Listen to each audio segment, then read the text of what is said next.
أهلا وسهلا بيكم في بودكاست دكتور الشغل، البودكاست اللي بيهتم بصحة أي حد بيشتغل. أنا مصطفى الشاهد، مدرس طب المهن بجامعة عين شمس، وهشارك معاكم في كل حلقة نصائح عن صحتكم في مكان شغلكم. هنتكلم عن المخاطر والأمراض المهنية وإزاي نمنعها أو نعالجها. لو أنت بتشتغل فالبودكاست ده ليك. أهلا بيكم في حلقة جديدة من بودكاست دكتور الشغل. النهاردة معايا صديق عزيز على قلبي جدا، معايا إسلام رشدي. هو مدرب وكارير كوتش، وهنتكلم على موضوع مهم جدا جدا جدا، وهو اختيار الشغل. ومهم ان احنا نعرف ازاي الكارير كوتش ده بيساعدنا ان احنا نختار شغلنا او نختار الكارير بتاعنا، عشان نقدر نقلل الضغط والتوتر والاسترس اللي بيبقى علينا. فانا سعيد جدا ان معايا اسلام من الناس اللي عشرة عمر يعني، وعنده اكتر من تالي 10 سنين او اكتر في مجال التطوير المهني ومجال التدريب. اهلا بيك يا اسلام. ليك يا صديقي العزيز. بص، انا مش عايز بقى اخليها دكتور مصطفى والكلام ده، فانت بالنسبه لي صديقي العزيز مصطفى، فاحنا بندردش دلوقتي. ميرسي جدا على الانترو الجميله دي، بس مش عايزين نضخم الامور. انا بني ادم بسيط عادي جدا، والحمد لله والشكر لله ربنا انعم عليا بالجزئيه اللي انت بتتكلم فيها، وحته الكارير كوتشنج دي، وهي جت اصلا باي ديفولت كده بقدر من عند ربنا سبحانه وتعالى، طبقا لان اشتغلت في اماكن كتير، وكان حلمي ابقى حاجه، بعدين اشتغلت في حاجه، بعدين في حاجه تانية. حصل اللي انت بتتكلم عليه ده باي اكسبلوريشن، وسبحانك يا رب هو ده اللي احنا بنقوله بقى باي ساينس. بقى دلوقتي لما الواحد درس اللي هو حصل له عمليا باي براكتس ده، فعرف ان اللي حصل ده كان هو اصلا في العلم اسمه ايه. فده اللي احنا بنحاول ان احنا نقوله في التريننج وفي في السيشنز اللي احنا بنعملها، سواء كانت تريننج، سواء كانت ليكتشر او بابليك سبيتش حتى. بنحاول نقول للناس عشان نختصر عليهم الوقت، يعني الناس بقى اللي لسه فريش او الناس الاندر جريد، او بتلاقي اسئله متكرره كتير. وسبيشلي انا بحب جدا ادرس ماي سبيتشز للناس اللي هم في مرحله الجامعه. يعني عارف بقى، الناس دول بالنسبه لي يعني حته من قلبي. ده حقيقي بجد، لان ناس كتير قوي بتبقى عندها طموحات واحلام، وبيبقى في كميه اسئله واستفسارات. لما الواحد دخل وعرفها بالبراكتس، ويعني المعنى كده البلدي مرمط واتكحرت في السوق، فالمعلومة كانت هتفرق معانا لو كنا عرفناها من سنين. وده اللي احنا بنحاول نعمله دلوقتي. مش بتكلم على اسلام بقى، بحاول بتكلم على كل الترينرز اللي عندهم ساينتفك باك جراوند، او كل الكارير كوتشز، لان يعني مش قادر اقول لك المجال ده لما دخلته ما شاء الله تبارك الله لقيت كمية سيرتيفايد كارير كوتشز، يعني انا بسميهم حيتان من الناحية بتاعة العلم. ما شاء الله تبارك الله knowledgeable persons, humble persons، ناس قد ايه عندها كم من العلم والمعرفة وعايزة تساعد بيها الناس، غير طبيعي غير طبيعي. وبس كده. ده هايل. خليني أسألك سؤال. ازاي الاقي وظيفة احلامي، او في قول اخر ازاي الاقي مكان او شغلانة تبقى بشكل او باخر فيها فت كده، فيها مطابقة ما بيني وما بينها؟ ايه الحاجة اللي هتخليني اقول والله الكارير ده ماشي معايا؟ كل الكلام اللي احنا هنقوله النهاردة ماشي في الكلام ده، بس يعني لو هنختصر ده في جملة ولا في جملتين، هتقول لي ايه؟ وبعدين بعد كده قول لي بقى ازاي الكارير كوتش بيساعدني في القصة دي. طيب، هو مبدئيا بس انا هرد على الرد بتاعك، اللي هو الاقي ازاي وظيفة احلامي. تمام. مش عايز ابقى محبط، بس يعني لكل وظيفة بيبقى ليها سلبيات، وكل وظيفة بيبقى ليها ايجابيات. ومش عايز يعني ارد عليك برضه، هرد عليك الرد دلوقتي الواقعي، علشان ناس كتير قوي بيبقى في اكيوزيشن كده بتاع التنمية البشرية. انا يعني الكلمة دي ودي محتاجين نوضحها في البودكاست الجميل بتاعك، ان موضوع التنميه البشريه ده حاجه حلوه يا جماعه. يعني إن الكلمه تم اساءه استخدامها بشكل غير طبيعي. انا هرجع لسؤالك، بس يعني حته الهيومن ديفلوبمنت، او ان انت تطور المهارات اللي جواك، دي حاجه حلوه. ونرجع بقى لسؤالك اللطيف اللي هو ده، انا الاقي فين وظيفه احلامي. احنا مبدئيا لازم نقول ان كل وظيفه ليها تشالنجز وليها البريفليجز بتاعتها. فانت عمرك ما هتبقى مرتاح 100% في شغلانه. دي الاجابه الصغيره، الشورت انسر المباشره. تمام. وكلنا هنرتاح في الجنة إن شاء الله. لكن الناس كتير اللي بتقول إحنا عايزين نشتغل شغلانة هي وظيفة أحلامنا بحيث إن إحنا نبقى مستريحين في كل الجوانب، ده كلام مش عملي خالص. ولكن في أكشن بلان إحنا ممكن نمشي عليها علشان نبقى بني آدمين ساتسفايد في الشغل. لو هو ده اللي أنت تقصده بوظيفة أحلامك، في بقى حاجة كده زي أكشن بلان محتاجين ان احنا نعرفها. والاكشن بلان دي هي نظريه علميه اسمها الكارير دايموند موديل. طبعا طلع في علوم الكارير ديفلوبمنت كارير ديفلوبمنت ثيريز كتيره جدا من علماء كتير جدا. والحاجات دي هي تم دراستها يا صديقي العزيز بناء على ناس كتير جدا في شغلهم نجحوا وحققوا اوتكمز، علشان بس كل حاجه احنا بنتكلم عليها تبقى هي تم دراستها وبناء على الساينتفك ستاتستكس او الاحصائيات العلميه دي. العلماء دول خرجوا لنا بالنظريات دي علشان بس نربط ما بين النظريه وما بين الواقع. فرجوعا بقى للاكشن بلان، الكارير دايموند موديل ده بيقول لحضرتك ان حضرتك عندك 4 جوانب او 4 دايمنشنز، 4 محاور حضرتك لازم تخلي بالك منهم لما تيجي تاخد اي قرار مهني. القرار المهني ده بقى ان انت تلاقي وظيفه احلامك، قرار المهني ده ان انت تعمل كارير شيفت، قرار المهني ده ان انت عندك بيرن اوت ولا لا، قرار المهني ده ان انت عايز يبقى عندك ريزيلينس، القرار المهني ده بقى ان انت عايز تاخد شغلانه تانية. ايا كانت نوع القرار المهني، فقال لك في عندنا 4 دايمنشنز لازم تبقى عارفهم. جزء ليه علاقه بنفسك، جزء ليه علاقه بالشغلانه، جزء ليه علاقه بالسوق اللي انت عايش فيه، وجزء ليه علاقه بالاكسترنال فاكتورز، حاجات براك تماما. وهنمشي واحده واحده فيهم. قبل ما قول نبدأ لي. بقى في ان انت تقول لي الحاجات، امم خليني اسألك. لو انا عملت الاربع جوانب دول، ولو انا بحثت فيهم وركزت فيهم وعرفتهم زي ما هنتكلم عليهم كمان دقايق، هل ده فعلا هيفرق في حياتي؟ هل ده هيفرق في تقبلي والساتسفاكشن بتاعي من الشغل؟ لاني انا عارف كويس ان لو انا ساتسفايد بالشغل بتاعي، انا هقدر اديه وهقدر ما ابقاش ستريسد، هقدر وبالتالي مش بما اني مش ستريسد فصحتي هتبقى احسن، هيقل من عليا الاكتئاب والبيرن اوت والقلق والمشاكل اللي عندي كلها نتيجة ان انا ساتسفايد. فالساتسفاكشن ده مش حاجة قليلة. فلو انا عملت الاربع حاجات اللي انت بتقول عليهم دول، او الاربعة دايمنشنز دول، لو انا عملت اكسبلوريشن ليهم مظبوط، فهل انت تقدر تقول لي ان انا لو عملت الحاجات دي هقدر اوصل لمرحلة الساتسفاكشن اللي تخليني بعد كده اقلل من عليا كل الضغوطات والحاجات دي؟ انت شايف ده من الاكسبيرينس بتاعتك؟ قولا واحدا 100%. 100%. والإجابة دي مش إجابتي أنا كإسلام، علشان برضو نفرق ما بين هو ده رأي إسلام ولا ده تطبيق النظرية، لأن في فرق شاسع. أنا اللي أنا بقوله ده هو مش رأي إسلام، لا هو تطبيق النظرية اللي جربها إسلام قبل ما يعرف إن هي نظرية أصلا. ولما درس إن هي نظرية قال عشان هنا أنا نجحت، وعشان هنا أنا حصل في نضج مهني أو إلى آخره. ودي الإجابة المختصرة. حلو، نبدأ بقى في الدايمنشنز اللي انت اتكلمت عليها والدايموند موديل، ونمسك اول مم. حاجة نفسي. انا جوه نفسي انا ايه اللي عايز اعرفه عني؟ طيب، الدايمنشن الأولاني أو المحور الأولاني هو اسمه السيلف اويرنس. السيلف اويرنس ده معناه ايه؟ المعنى الحرفي ليه هو الوعي الذاتي. وكلمة الوعي الذاتي دي بقت مسيوزد فترة طويلة جدا في السوشيال ميديا او في اليوتيوب او الناس اللي بتطلع تتكلم في الهيومن كابيتال.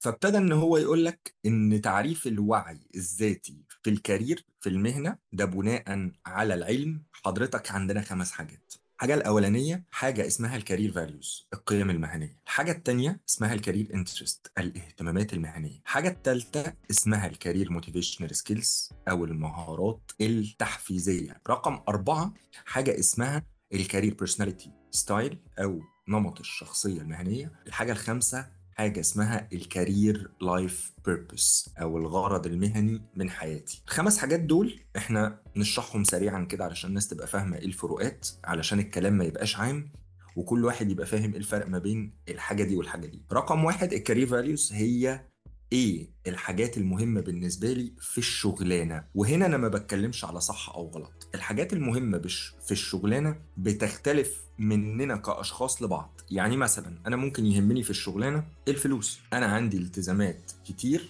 وعايز شغلانه ما يقلش الدخل بتاعها عن كذا. ممكن يكون الفاليو دي او القيمه دي عند واحد تاني دلوقتي مختلفه، ممكن يكون بيشتغل عشان الفلوس بس اهميه الفلوس ما بتجيش في المركز الاول، بتيجي في المركز رقم 5 7 10 13 ايا كان. فهنا اول حاجه بيعرفها البني ادم عن نفسه في المهنه انا بسميها الكورنر ستون، دي هي حجر الاساس اللي بيتبني عليه كل حاجه. انت ايه اهم حاجه بالنسبه لك دلوقتي؟ فابتدى ان كل واحد يقول من وجهه نظره، ده كلام مش علمي تماما. فابتدى يبقى فيه ساينتفك اسسمنتس تطلع من العلماء دول، نجاوب عليهم بطريقه معينه، وبناء عليه نعرف ايه هي الموست توب امبورتنت كارير فاليوز بالنسبه لنا.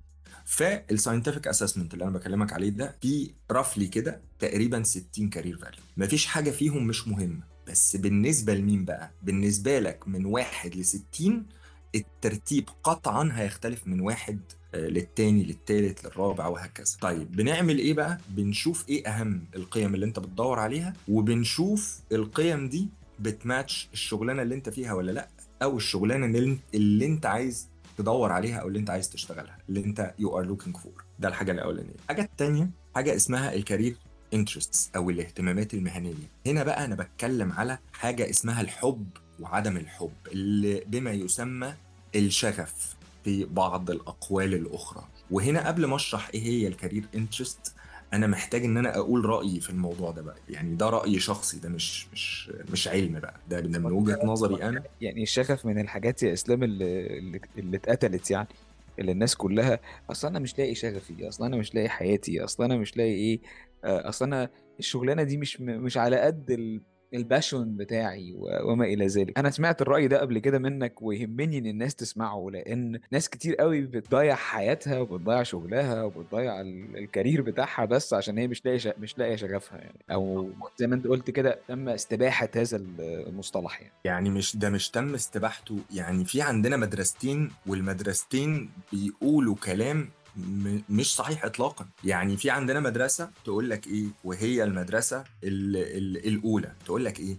باشا انا ماليش دعوة بشغف باي حاجة، ماليش دعوة، انا دلوقتي عايز اشتغل الحاجة اللي بتجيب فلوس. دي مدرسة يقول لك شوف ايه اللي بيكسب واشتغل اللي بيكسب. حلو. في عندك مدرسة تانية اكستريم، الناحية التانية الاوبوزيت اكستريم، يقول لك ايه؟ انا هشتغل الحاجة اللي فيها شغفي ايا ما تكون. في حقيقة الامر المدرسة دي مش صح تماما، ولا المدرسة دي صح تماما. هو احنا ليه بنتخانق ان يا اما الشغف ده يبقى للناس المرفهة، فانا افكر فيه بعد الاكل والشرب؟ طب ما هو حاجة منطقية يا جماعة. يعني هو أنا دلوقتي هاكل وهشرب الأول، وبعدين أفكر أنا بحب إيه وما بحبش إيه، ما هو ده طبيعي. بس عمري ما هفكر إن الموضوع ده يجي بقى في آخر سنين عمري واشتغل أي حاجة وخلاص لمجرد إن هي بتجيب فلوس. ودي المدرسة الأولى. طب ما هو أنا ممكن أشتغل تاجر سلاح، ما هي بتجيب فلوس. ممكن أشتغل تاجر مخدرات، ما هي بتجيب فلوس. ممكن أشتغل أي حاجة بتجيب فلوس وما فيهاش أي فايدة وبتضر الناس، طب ما هي بتجيب فلوس كتير. يقول لك لا، ما هو هنا بقى في اختلاف، اصل هنا في مبادئ، واصل هنا في اخلاق، واصل هنا في مساعده. طب ما انت بتدخل القيم اهي في الموضوع، بتدخل القيم في المعادله. فاذا الحاجات الغير الملموسه مهمه زيها زي الحاجات الملموسه. فدي المدرسه الاولى. المدرسه الثانيه وهي برضو مش صح تماما، ان انا اشتغل حاجه ما بتاكلنيش، ما بتجيبليش فلوس، ما بتدينيش عائد على الحاجه اللي انا بحبها.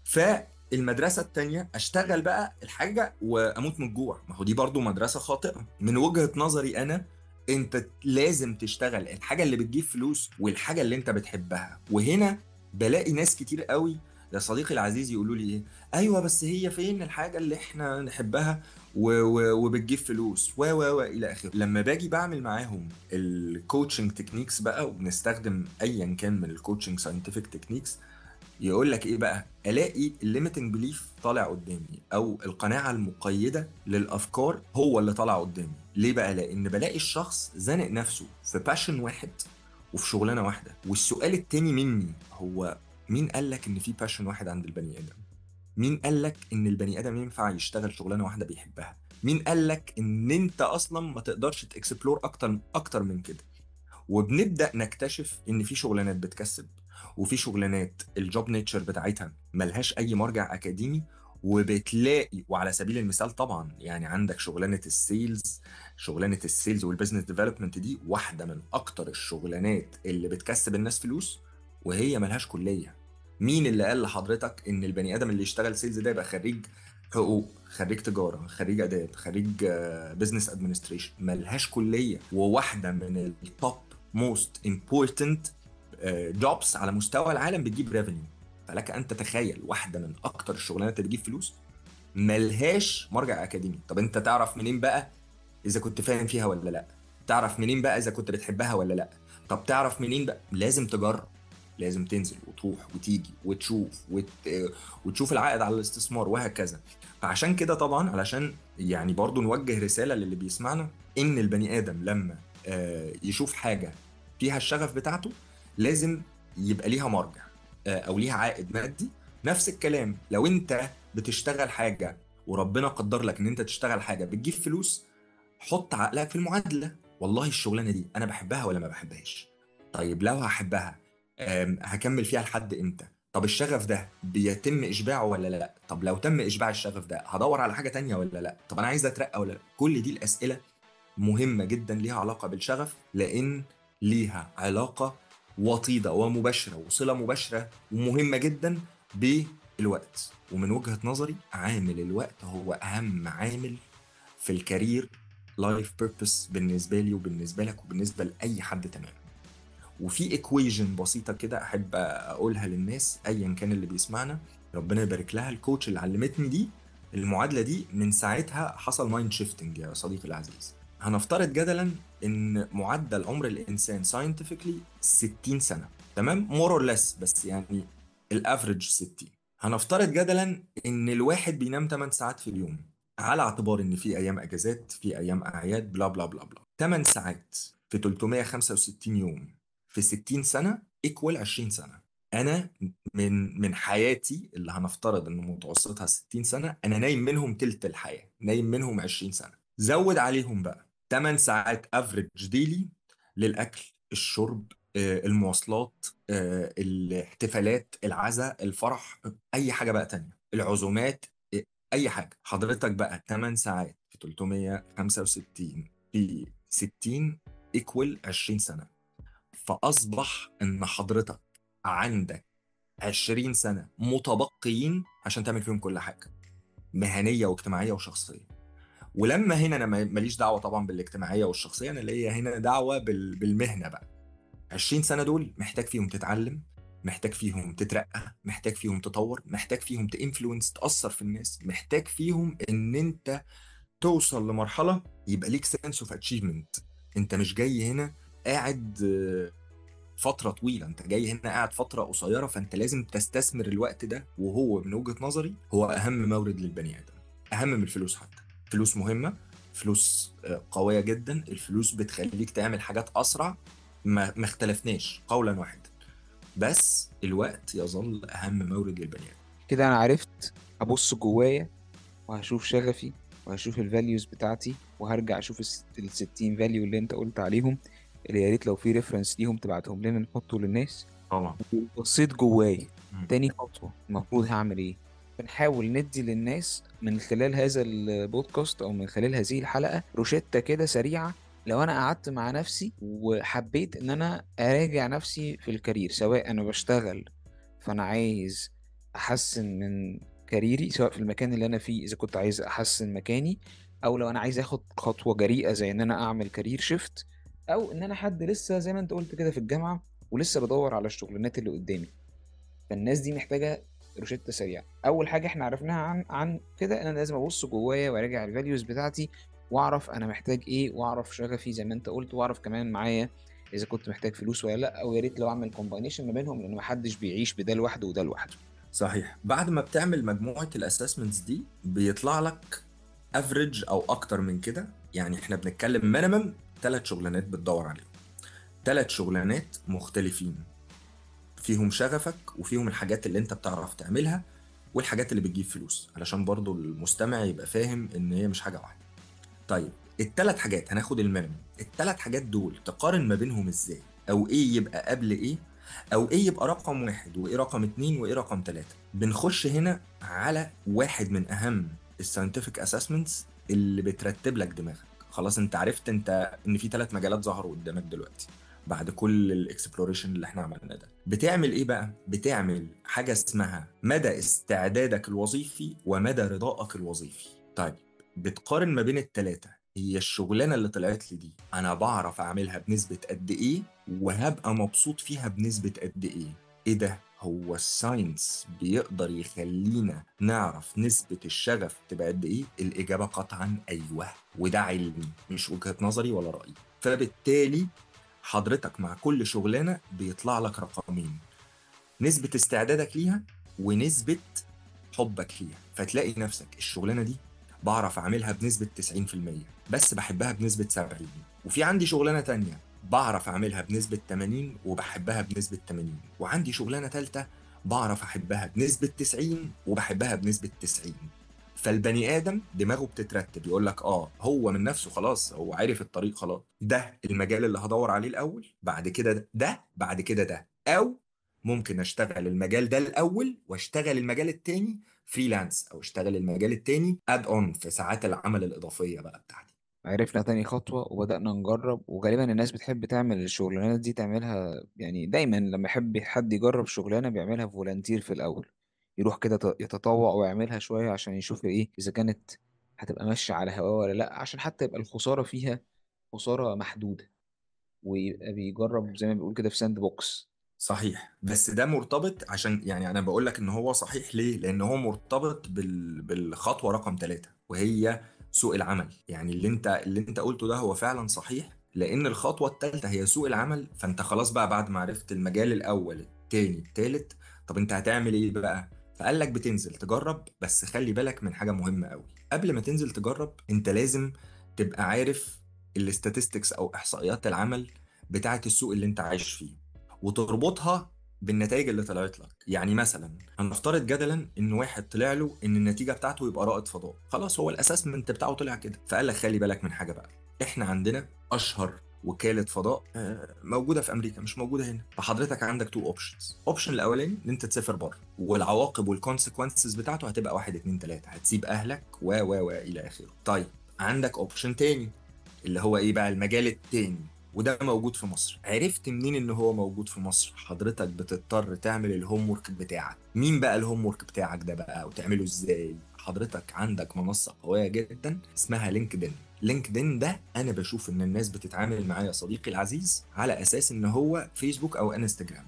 في حقيقة الامر هو مصمم لهدف مختلف تماما. وبشوف ناس كتير ان هي ما بتبقاش عارفه ازاي من اين تؤكل الكتف في لينكدين. واحده من اهم الحاجات اللي الواحد يقدر يعرفها في لينكدين ان حضرتك الشغلانه دي مطلوبه ولا لا، ولو الشغلانه دي مطلوبه بنسبه قد ايه، ولو عملت حاجه اسمها جوب اليرت على لينكدين يقدر يجي لك نوتيفيكيشن كل كام يوم بنسبه قد ايه، فتقول والله الشغلانه دي بالتايتل ده مطلوب ولا لا، والسالري سكيل عامل ازاي، المنصب ده بياخد من كام لكام. فتلاقي نفسك انا بدور صح ولا بدور غلط.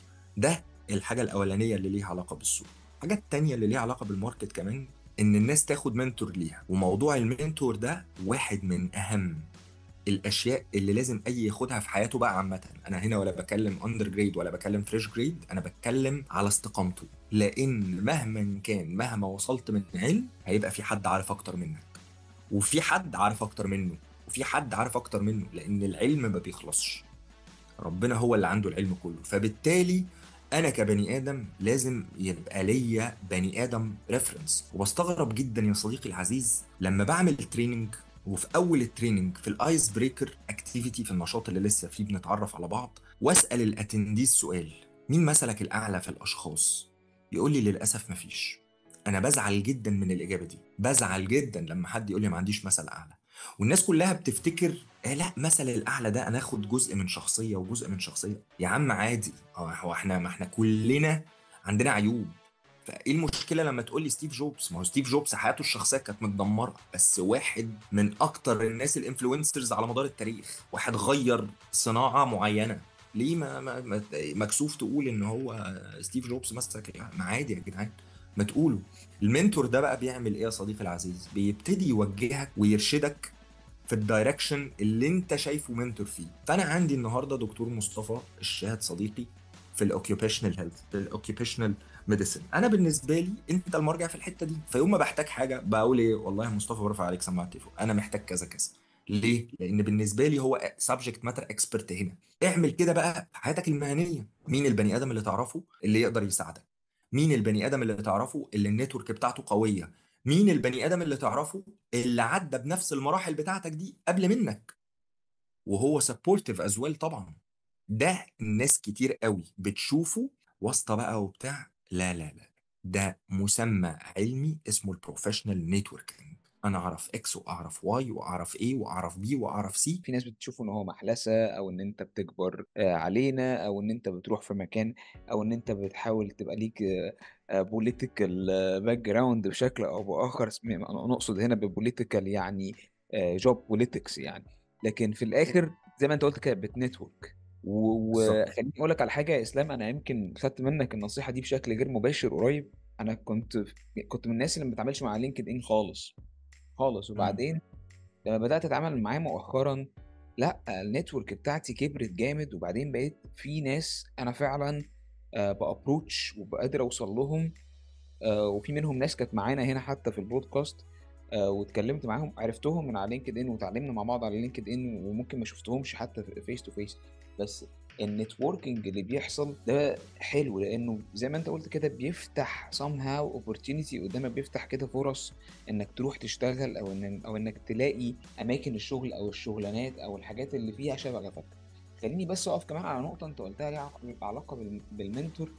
احيانا وصحح لي لو انا مش غلطان، قد يكون المنتور ده مش دايركت كارير منتورنج في شغلانتك نفسها، قد يكون في شغلانه اخرى، لكنه الباس واي اللي هو خده او الطريق اللي هو خده ينفعك ويخليك تفكر وتتدبر في شغلك. يعني انا حصل معايا كده مع استاذي 100%. ربنا يديله الصحه. ما هو دايركتلي احنا مش تحت بعض، لكنه في اوقات كتير جدا لما بحتاس في حاجات ليها علاقه بشغلي اللي هو ممكن يكون مش دايركتلي هو الشغل بتاعه، برجع له اقول له والله يا فندم انا حصل معايا واحد اتنين تلاته، رايك ايه؟ او مع ناس تانية قابلتهم خدت منهم حاجات فعلا فرقه معايا. يعني في حاجات كتير قوي، مش عايز ادي امثله، بس في حاجات كتير كتير قوي، ما سواء اساتذه قابلتهم او اشخاص كانوا في يعني في يوم من الايام كانوا منتورز لينا في اماكن اخرى. يعني يبقى انا الخطوه الاولى ان انا بصيت جوه نفسي، الخطوه الثانيه بدات اجرب، الخطوة الثالثة شفت سوق العمل، الخطوة الرابعة أعمل إيه يا إسلام؟ الخطوة الرابعة بقى هي حاجة اسمها calculating external factors، بحسب العوامل الخارجية. طبعا العوامل الخارجية هنا بتتمثل في كلمة بتخوفنا كلنا، وهي الريسك. طب أنا لو خدت الموضوع ده دلوقتي أحسب الريسك إزاي؟ أو أخلي بالي ولا ما أخليش بالي؟ هل في حاجة علمية scientifically بتقول احنا نحسب الريسك ازاي؟ الإجابة أيوة، وموجودة، ويقدر أي كارير كوتش يساعدك في حاجة زي كده. فأنت لما بتحسب ريسكك وانت داخل الشغلانة دي في ظل الظروف دي في بيئة العمل دي أو في السوق ده، الريسك بتاعك هيبقى نسبته عاملة ازاي؟ والموضوع ده واحد من أهم المواضيع خطورة. ليه؟ لان ده اوت اوف يور هاند، اوت اوف يور كنترول تماما. العالم كله كان قاعد، نمنا وصحينا مره واحده بقى في حاجه اسمها كورونا كوفيد 19، ما بقتش عارف تنزل وتشوف صحابك، ولا عارف تقعد على قهوه، ولا عارف تحضن الناس. هتقول لي انت كنت تعرف ده؟ هقول لك قطعا لا. بس الحسبه بتاعت الريسك تبقى عامله ازاي؟ ان انت مثلا مدى انبساطك في الشغلانه ومدى توافر الشغلانه في سوق العمل هيهيئ لك نسبه النجاح بنسبه كذا، وليكن مثلا 60%. فأصبح أنت شايف دلوقتي 40% إن ممكن يحصل أي حاجة خارجية، بس مدى اتخاذ قرارك من عدمه إن في 60% نجاح، 40% تشالنجز وصعوبات، ومن خلالها هيحصل لك نضج مهني برضو، يعني حاجة كويسة مش حاجة وحشة. فأنت حضرتك وأنت بتبقى واخد القرار إن أنت بيبقى عندك تحمل للمسؤولية رهيب. ليه؟ لان انت قبل ما تاخد القرار انت فرشت حيثيات القرار كلها والجيفنز كلها قدامك، فالورست كيس سيناريو باين والبيست كيس سيناريو باين. فلو خدت القرار وحصل معاك الورست كيس سيناريو هتتعامل معاه وهتنضج. لو خدت القرار وحصل البيست كيس سيناريو هتقول لنفسك ويل دان، والسيلف استيم بتاعك هيعلى والسيلف ريسبكت بتاعك هيعلى، فاتس وين وين سيتويشن. يعني وصفة سهلة، دي وصفة سهلة، دي وصفة هايلة. تعالى نسأل. يعني هو هي مش سهلة، خلي بالك، زي ما انت متخيل، يعني هي مش سهلة هي خالص. يعني هي بتبان ان هي سهلة بس هي مش سهلة خالص، بيبقى فيه قرارات صعبة جدا يعني. مصيرية طبعا في النص. يعني انا اقصد طبعا. هي شكلها يبان سهل، وانا عشان كده بقول هي شكلها يبان سهل، لكنها هي مش سهلة خالص. يعني هي، يعني مثلا لو انا هاخد قرار كارير شيفتنج بعد بعد مثلا 10 سنين او 15 سنة بشتغل في حاجة معينة، that's not easy at all يعني خالص ان انا اخد قرار زي ده. طبعا. خلينا بس في الاول. خرافة قبل ما تسأل بس أي سؤال، في خرافة في الموضوع بتاع الكارير شيفت ده في الحتة اللي أنت ذكرتها دي. دي خرافة موجودة ورومر موجودة والناس مقتنعة بيها تماما. اللي هي انا لما بخلص او بعمل كارير شيفت من مكان لمكان او من تايتل لتايتل، انا ببدأ من الاول وجديد. يا جماعة ده مش صح تماما ومش علمي تماما. مين اللي قال كده؟ لو جيت دورت على مين اللي قال هذا الجملة او هذا المعتقد انت مش بتلاقي حد، كلهم بيقعدوا يقولوا لك اصل بنسمع، اصل بيقولوا. العلم بقى بيقول لحضرتك ايه لما بتيجي بتبقى مثلا، هاخد المثال اللي انت قلته، 10 سنين وحضرتك رحت عملت شيفتنج للكارير في حتة تانية دي، انت وانت ماشي انت بيبقى عندك accumulations بسكيلز خزعبلية. وصنفوا هنا السكيلز لثلاث انواع: interpersonal skills، technical skills، organizational skills. فحضرتك لو رايح نفس الفيلد بس اندستري تانية، انت حرفيا ما خسرتش حاجه. يعني انا مثلا كنت سيلز في شو تايم، او كنت سيلز مثلا في البي تي في، ورحت سيلز في عربيات، في اوتوموتيف. هو حضرتك التكنيكال سكيل اللي بستخدمها هنا هي التكنيكال سكيل اللي بستخدمها هنا. سيبك من نفس الفيلد، غيرت الفيلد تماما، اشتغلت حاجه تانية، رايح بانتربيرسونال سكيلز اكتسبتها، ورايح باورجنايزيشنال سكيلز اكتسبتها برضو وهي خزعبليه. فانت كده هتتعلم الحاجات الفنيه الجديده اللي موجوده في التايتل الجديد بتاعك، واللي هي كان بي تريند، كان بي كوتشد، كان بي منتورد بسهوله بسرعه لو انت انجزتها، لو انت ضغطتها. فالناس اللي بيجي في دماغهم ايه ده، يا نهار ابيض، ده انا عامل كارير شيفت، الحق ده انا هيضيع مني سنين. مين اللي قال كده؟ فين العلم اللي بيثبت كده؟ مفيش حاجه اسمها كده يا جماعه. طيب، لو انا دلوقتي عايز ابروتش كارير كوتش، الاقيه فين وهيفيدني في ايه وامتى اروح له؟ الإجابة السريعة لسؤالك، تقدر توصل للكارير كوتشز ازاي؟ تقدر توصل لهم بسهولة جدا على لينكدين، منتشرين جدا على لينكدين. ولازم تعرف او تتأكد ان هو سيرتيفايد كارير كوتش، مش واحد طالع بيقول اي حاجة فيبقى بيقول ان هو كارير كوتش وهو ما درسش الكارير كوتشنج. ده رقم واحد. رقم اتنين، تعرف امتى ان انت محتاجه. يوم ما يبقى انت جواك ويلنجنس او عندك إرادة ان انت تعمل حاجة في الكارير بتاعك، بس انت مش عارف تعملها ازاي. انا عايز اخد قرار، بس انت عندك الويلنجنس ان انت تاخد قرار، او والله انا عايز اعمل كارير شيفت بس مش عارف اعمل الكارير شيفت ده ازاي. او عايز اعمل كارير شيفت وكل اراده بس مش عارف ده صح ولا غلط. في اراده جواك ان انت تعمل حاجه او ان انت تحقق حاجه في الكارير بتاعك، تقدر ان انت تابروتش الكارير كوتش. او عايز تعرف نفسك اكتر، عايز تعرف اكتر عن سوق العمل، عايز تكتسب انترفيوينج سكيلز وسي في رايتنج الى اخره. طيب تابروتش الكارير كوتش ده ازاي؟ حضرتك بتبعت له رساله على لينكدين، على الايميل، او على مسج، بس كده. يعني بشكرك جدا يا اسلام على الحلقه والمعلومات الكتير اللي انت قلتها، واعتقد احنا دايما لما بنقعد مع بعض الحديث لا ينتهي على قصه الكارير كوتشنج.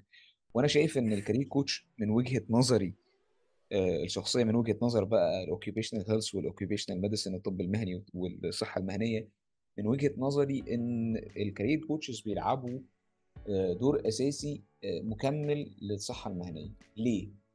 لان ناس كتير زي ما انت قلت كده ما بتبقاش ساتيسفايد في شغلها، وده بينعكس عليهم ان هم يخشوا في اكتئاب ويخشوا في قلق ويخشوا في بيرن اوت، وفي الاخر او احتراق يعني وظيفي، وفي الاخر الناس دي مش هتقدر توصل في شغلها لحاجه. وهيخسروا حاجات، وقد يتسببوا في بعض الأوقات لخسارة، سواء في مجال الشغل نفسه أو للناس اللي حواليهم والأشغال اللي حواليهم. وساعات ممكن تبقى في خسائر عنيفة زي حوادث أو لا قدر الله مشاكل نتيجة بس إن هو بيرن أوت، أو نتيجة إن هو مش ملوش مزاج إن هو ينزل الشغل. وممكن مثلا لو في كارير زي كارير الطب عندنا ممكن يبقى فيه خسارة في الأرواح لا قدر الله. فأنا شايف إن الكارير كوتشز بيلعبوا دور مهم جدا في الحتة دي، إن هم يساعدوا الناس إن هم على الأقل يقفوا على حتة صلبة في شغلهم. وإذا كان الشغل ده، حتى معرفش جاوبني يا إسلام إذا كان ده مظبوط ولا لأ، هل انا لو رحت الكارير كوتش وانا بشتغل شغلانه وانا شايف ان الشغلانه دي بالنسبه لي هي كويسه وساتيسفاين كل حاجه، بس انا بدات افقد شغفي او افقد، مم. بلاش شغفي، خليني بلاش شغفي عشان ناس كتير بتستخدم بدات عشان بتضايق ناس كتير. بلاش شغفي عشان بتضايق ناس كتير. بلاش الشغف بقى شغفي بيضايق خالص. ناس كتير، مش عارف بالظبط. خلينا اقول يعني لو انا بدات ان انا افقد اهتمامي بهذه الشغلانه او ابقى بيرند اوت، لو انا حصل معايا كده ورحت الكارير كوتش، هل ممكن يساعدني لو انا الليفل بتاعي لا يرقى ان انا محتاج ان انا اروح لطبيب نفسي يساعدني؟ هل الكارير كوتش ممكن يساعدني ان انا من الاخر كده الاقي الحلو في الوحش، او اطلع الحاجة الكويسة من الشغل اللي انا بشتغله اللي ممكن يكون معذبني وملودني؟ ناخد دي منك تبقى اخر حاجة في الحلقة وبشكرك جدا يا اسلام. عفوا، وهو سؤال فعلا يستحق ان هو يفضل للاخر الصراحه. الاجابه قطعا يعني حتى يعني خليني اصلا اقول لك، حتى لو انت بني ادم مرتاح في شغلانتك وبتكسب كويس والدنيا تمام معاك، انت محتاج تابروتش الساينتفك اسسمنتس دي مره واثنين وثلاثه وتري فيزيت مره واثنين وثلاثه كل سنه. ليه بقى؟ لان البني ادم بيتغير، فما ينفعش ان انا اقدر اقول والله انا عملت سيلف اكسبلوريشن وعرفت قيمي وعرفت مهاراتي وعرفت اهتماماتي وهي هتبقى لايف تايم بقى كده. لا، هو مين اللي قال based on scientific assessments حضرتك القيم بتاعتك بتتغير كل سنة على حسب نسبة إشباعها. فأنا النهاردة I'm looking for money مثلا، I'm looking for money بأنهي value، بأنهي percentage، لحد لما أجيب الشقة والعربية، ولا لحد لما أجيب القصر والعربية، ولا لحد لما أجيب العربية بس، ولا لحد لما أجيب الفيلا بس؟ تختلف برضو من بني آدم للتاني، نسبة الإشباع هنا بتختلف.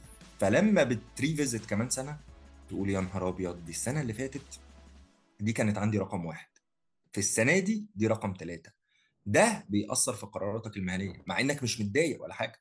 ده لو انت كمان مش متضايق، ما بالك بقى لو انا بني آدم قاعد في environment مشاكل، او environment مضحي فيها بحاجة واخد حاجة. على سبيل المثال، لان برضو بشوفها موجودة كتيرة في الماركت، وربنا يا رب يعين الناس لان الظروف صعبة، وربنا يا رب يقوينا جميعا. بلاقي حد ممكن يكون ضحى بالفلوس في سبيل استقرار الشغل، يعني هو وهو بيختار الشغلانة انا شايف ان المكان ده مستقر، انا شايف ان الجهه دي مستقره، انا شايف ان الحكومه مستقره، فخلاص انا مش عايز اخاطر. بعد سنه اتنين تلاته انا عمري اللي ضاع، وانا حياتي اللي اتدمرت، وانا احتياجاتي اللي مش مكفيها. هو مين اللي خد القرار؟ انت خدت القرار. you have to be very responsible. طب انا دلوقتي ما خدتش القرار بان انا اخدت القرار ان انا ما اكملش اروح في مكان تاني، هيبقى في ريسك، طبعا هيبقى في ريسك، طبعا هيبقى في lack of covering للكوميتمنتس بتاعتك طبعا. بس لو ده مش محسوب، لو انت بقى نيتك سليمه وعملت اللي عليك وخدت الاكشن بلان وخدت بالاسباب ومشيت واحده واحده، والله العظيم ربنا بيكرم. دايما الناس يا دكتور مصطفى بتخاف من اللي هي ما تعرفوش، دايما الناس بتخاف تجرب، دايما الناس بتخاف تغير. فاكوردنجلي بتلاقي معظم الناس انا مكاني، انا ثابت. طب انت مين اللي قال لك ان انت اصلا قاعد في مكان في 10 سنين انت كده هتتعلم حاجه؟ انا عايز اقول لك بناء على الاحصائيات، وانت بقى يعني في الاوكيوبيشنال هيلث انت هنا الخبير، في احصائيات بتقول ان وجودك في المكان لمده سنتين انت كده جبت اخره، وفي بعض الاحصائيات بتقول 5. فلك ان تتخيل لو واحد قاعد 10 سنين ولا 15 سنه بيعمل نفس الحاجه في نفس المكان، يا جماعه ده انت مش بتوصل لبرن اوت، انت بتوصل لان انت بتكويستشن يور سيلف، وانا قاعد هنا بعمل ايه؟ مين الناس دول؟ انا ايه اللي جابني هنا؟ ساعتها بقى ايه؟ لو انت كمان كفرت الكوميتمنتس بتاعتك، خلاص انت اكلت وشربت ودخلت مدارس وخلاص اتخرجوا. ساعتها بقى بتكويستشن يور سيلف، انا هنا بعمل ايه؟ انا ضيعت عمري في المكان ده، خدت ايه في المقابل؟ اسئله زي كده، اسئله وجوديه. كل الكلام ده بيفيد في كارير كوتش. فطبعا يو كان ابروتش الكارير كوتش على لينكدين، بس لازم الناس تبقى متاكده ان هو سيرتيفايد، وان هو دارس، وان هو عنده كوتشنج اورز كتير. لان مش معنى ان انا دارس ان انا شاطر، وممكن يكون ممارس بس ما عندوش علم، ففي الناحيتين كارثه. حضرتك محتاج تتاكد من الكريدنشلز ان الراجل ده دارس ولا لا. يو كان ابروتش على لينكدين، هتلاقي كل الكارير كوتشز هم بيعلموا الناس ازاي يعملوا لينكدين بروفايل، فانت هتلاقيهم اصلا منورين كده على لينكدين اكونتس بتاعتهم. حاجه الثالثه، وانا متحيز طبعا للكارير كوتشز جدا حاجه الثالثه ان انت تقدر تبعت مسج، او هتلاقي في الكونتاكتس بتاعت لينكدين مع اسم الشخص هتلاقي الايميل او رقمه، ايهما بقى تفضل تقدر تكونتاكت بيه وتتواصل معاه، او تريكوست سيرفيس من على لينكدين نفسه. يعني لو مش عايز تبعت مسج ولا رقم تليفون، عايز تريكوست سيرفيس فورمالي من على لينكدين في الاوبشن ده. يعني بص يا اسلام، انا يعني كل ما اجي اسكت بتفتحني في حته، بس كلامك مهم. انا حاسس ان برضه. انا اصل خد بالك من حاجه، الكلام اللي انت بتقوله صعب، اه مش كل طبعا الناس صعب. هتفهم. مش كل الناس هتفهمه زي ما انا فاهمه منك قوي. فمحتاج ان انا اريفيزت نقطه مهمه جدا انت قلتها. براحتك، براحتك انت طبعا. قلت ان في بعض الدراسات وانا قريتها قبل كده ان الناس ما بتقدرش تكمل في كارير او بتجيب اخرهم بعد 5 سنين. انا بس عايز اوضح نقطه. في بعض الشغلانات اللي ستيبل، اللي هي مثلا حد بيشتغل شغلانه زي شغلانتي، انا بشتغل بدرس في الجامعه، تمام؟ مم. فانا ستيبل في وظيفتي. 5 سنين دي انت مش بتتكلم ان انا هسيب شغلي بعد 5 سنين. لكن بيبقى لطيف انك كل فتره تغير جلدك حتى وزين نفس الشغلانه. يعني حتى احنا بنعملها في الاوكيبيشنال هيلث ساعات، عشان نمنع الامراض المهنيه. نقول نعمل روتيشن، جوب روتيشن، ان فلان ده كان بيشتغل النهارده على المكنه دي، فبكره يروح يشتغل على المكنه التانيه.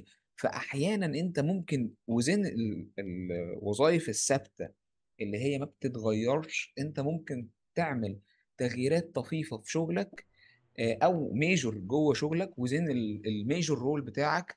تعمل تغييرات من شأنها انها تخليك عندك الموتيفيشن، وعندك القدرة انك تشتغل، وعندك الحب للحاجات الجديدة اللي بتعملها، وعندك التغيير اللي يدفعك للشغل، اللي هو اللي هو كأنك غيرت شغلك بس وزن الشغل بتاعك، او وزن الكارير اللي انت واخده من الاول، اللي ممكن تكون مكمل فيه ومبسوط فيه، بس عشان يبقى فيه تغيير وتغيير للجلد كده. اتمنى يكون ان انا بس وضحت النقطة دي، واتمنى انها تكون مظبوطة يا اسلام. ده صحيح، هي مظبوطة جدا 100%. ويعني تكملة لكلامك، هو انت ممكن كمان حتى لو الناس مثلا واخدة شغلانة بيرمننت زي ما انت ذكرت، ممكن حد يشتغل اي شغلانة تانية فريلانس، او يتعلم حاجة، او يبارتيسيبيت ويفولونتير بحاجة تانية. يعني في ويز كتيرة قوي زي ما انت تفضلت وقلت يعني. على فكرة انا لاحظتها على نفسي. انا في خلال مثلا انا بشتغل بقالي تقريبا 13 سنة. في خلال ال 13 سنة اللي فاتت، انا كل فترة كان بيجي حاجة تاخد هي الميجور رول، وبعدين خلاص انا عديت هذه الفترة وجبت اخرها زي ما انت قلت، وبعدين اروح اعمل حاجة تانية. كل فترة بعمل حاجة كده. واللطيف ان انا ما بقيت بحاول ان انا ما اسيبهمش، يعني افضل فيهم بس برول اقل. والاحلى والاحلى، واعتقد دي ممكن تبقى محتاجه يعني قاعده لوحدها خالص. انك واحده من الساتسفاكشنز اللي ممكن تكون بتحصل لك جدا جدا جدا، وقول لي صحح لي يا اسلام، انك بس تحس انك بتكبر اللي تحتيك، ان اللي تحتيك ده بيكبر. ده very satisfying، وممكن يخليك تكمل في الشغل بتاعك اوقات كتيرة، بس باحساس ان انت بتعلم الناس اللي تحتيك وبتطلع ناس احسن من من الناس اللي بيشتغلوا معاك يعني. ده احساس مرعب، وده قيمه مهنيه في حد ذاتها اصلا. اسمها السنس اوف اتشيفمنت، ان انت وجودك في المكان حسسك ان انت عملت حاجه. وعايز اقول لك ان ده بيحصل مع الناس السويه. وعايز اقول لك ده مرتبط بترمينولوجي كده ظهر مؤخرا اسمه الاوفيس بوليتكس، او سياسات المكتب، او سياسات المؤسسه او المنظمه. وفي حقيقة الأمر ده طبعا يعني ده مش محتاج حلقة، ده محتاج حلقات نتكلم فيها بقى بتفاصيل أكتر. ولكن سريعا يعني إن أنت كبني آدم ممكن تكون كويس ولكن في البيئة الغلط بالنسبة لك أنت. تبقى عايز تكبر الناس بس أنت مش قادر، تبقى عايز تنفست في الناس بس مش عارف. البيئة عكسك تماما، انت ماشي يمين هم ماشيين شمال، انت ماشي شمال هم ماشيين يمين. نعمل ايه؟ طب انا الغلط فيا ولا الغلط في المكان؟ طب انا هنا بقى المعادلة صعبة اكتر. انا هنا عارف انا عايز ايه، انا هنا بحب اللي انا بعمله، انا هنا بكسب من اللي انا بعمله، بس الانفايرمنت مش عجباني. اعمل ايه بقى؟ وده من ضمن الحاجات ما اللي بنتكلمش في السياسة يا اسلام، ما بنتكلمش في وده من ضمن السياسة اللي هي سياسة وده من ضمن المكتب. احنا الحاجات. ما بنتكلمش في سياسة المكتب يا اسلام بعد اذنك. خلي بالك ان ده اكتر ليميتنج بيليف مبهدل الدنيا. ما اتكلمش في السياسه خلاص، ماشي. عارف اللي هو ايه؟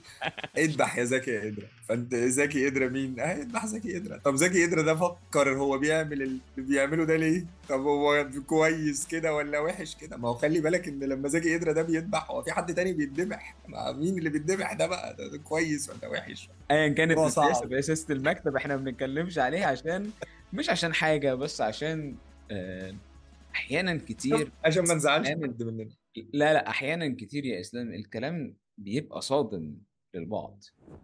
بيبقى مم. في ناس لسه ستيل مش عايشه يعني ما يعرفوش الكلام اللي انا وانت بنقوله ده، فبالنسبه لهم انت بتتكلم فعلا في ثوابت عندهم، فانت بتغير الثوابت، بتغير الدنيا، الانجليز، بتغير. عارف الانجليز انت هتفهمني اكتر. يعني انت بتتعامل مع ناس بره مصر. عارف الانجليزي يقول لك ايه؟ which fault is this؟ يعني انا دلوقتي انا وانت بنتكلم بلغه، تمام؟ هل ينفع نلوم ولادنا على ان هم بيتكلموا لغه تانية احدث واجدد احنا مش عارفينها؟ لا يا طبعا. جماعه which fault is this؟ يعني انا مالي بقصتك انت؟ يعني انا مالي بظروفك انت؟ وبرضه هقول لك على حاجه، يعني انا برضه ما بقولكش ان كل المنظمات ولا الاورجنايزيشنز وحشه. انا هنا يهمني الفرد نفسه يا صديقي العزيز. انا هنا جوه المكان انا ممكن اكون عارف نفسي، ممكن اكون عارف انا بعمل ايه، بس انا مش عارف احقق حاجه. فعشان كده انا برجع للنقطه تاني عشان برضو الناس ما تتوهش مننا، ان انت هنا كل حاجه ليها علاقه بيك انت. حتى لو المكان ضد اهدافك انت كبني ادم، السيلف اكسبلوريشن اللي انت بتعمله ده بيبقى معرفك على الاقل لو المكان مضايقك، بس انا عايز اعمل كذا وعايز احقق كذا وبعرف اعمل كذا. فهنا انت ايه؟ مفتح. يعني ده بالنسبه لك اذا وانا اي قاعد عشان اوبنر كذا، تول. وانا قاعد عشان بالظبط. كذا. اكزاكت بالظبط. هو ده انا حتى لو انا قاعد عشان كذا. فهو اي اوبنر لدرجه ان حتى لو انت قاعد عشان كذا. ولو مشيت لا قدر الله وقررت تاخد الريسك وتروح مكان تاني، انت بتاخد الريسك وانت عارف انت بتاخد الريسك ليه. وده بيقلل كميه الفرستريشن اللي جواك بشكل غير طبيعي. غير طبيعي ليه؟ لان خلاص انت عارف ده من قبل ما تاخد القرار. عندك حاجه من الاتنين، يا هتاخد القرار يا هتخاف. لو خفت خلاص مش هتلوم حد تاني. لو خدت القرار انت متحمل الكونسيكونسز كلها. انا بشكرك جدا يا اسلام، واتمنى يكون كل الناس اللي بتسمعنا اتبسطت، وبشكركم جدا، واشوفكم في حلقه جديده انا ان اللي شاء الله. اشكرك.